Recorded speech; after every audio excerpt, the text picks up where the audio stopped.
Ladies and gentlemen, I've been summoned. I was called. I was moved to make this shake my head. I know it's been a while, but guys, it's like when they throw out the bat signal. Okay? Y'all threw out the shake my head signal, and here I am.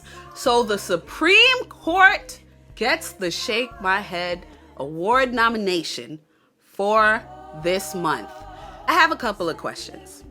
Okay? So we're throwing out affirmative action, but it's just race-based affirmative action. We're not getting rid of gender-based affirmative action. We're not getting rid of legacy admissions. Oh no. We're just attacking the racial element. Here's a quick bit of education. Affirmative action is not a free ride. In order to get into Yale, Harvard, Princeton, Stanford, you have to have the grades, okay? You have to be an excellent student.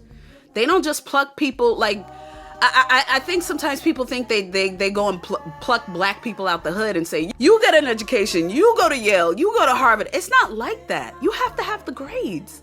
The whole point of affirmative action was to combat racism in the educational system. There's a lot of situations where black people, regardless of whether they had the grades and the merits, they would not even get looked at because of the color of their skin. So now what are we doing? Are we pretending that racism has ended?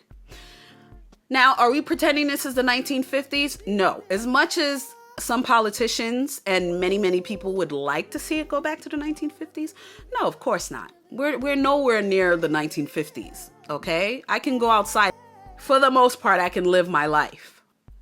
But that doesn't mean racism isn't over. That doesn't mean that you have people still not trying to hold people down. For goodness sake, the Crown Act was just passed, last year, 2 years ago?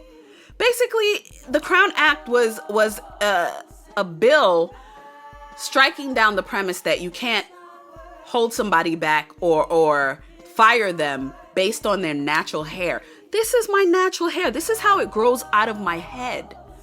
And black women, a lot of times in the workplace, would get told, and black men, of course, if you come with locks or braids or anything like that, but black women specifically would get told, you got to straighten your hair, boo, or wear a wig or something like that. You can't come in like that because my hair is deemed unprofessional. So a lot of these things still have been going on, but people like to turn a blind eye and act like these things are not happening. Okay? They don't want to pass a bill to get rid of lynching. That's still a thing.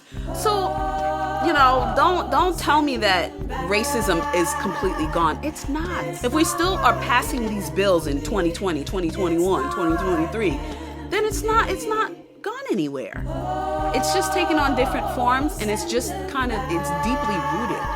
But, people like to pretend, and they like to pretend that we're all complaining. Yes, we all have the same complaints. Millions of black people. Yes. So, it's a frustrating thing to see what's going on. People like to pretend that, affirmative action was a free ride for black people. It's not. It's not. And if you're going to do that, why did you specifically attack the racial element of affirmative action? There's also the gender-based element of affirmative action, which benefits white women. How come you guys are not going after that? Oh yes, but racism is over. Make it make sense. So, for the month of July, the Supreme Court of the United States of America gets the Shake My Head Award nomination. I'm just disappointed, guys. I'm just disappointed. But am I shocked? Absolutely not. I'm not shocked.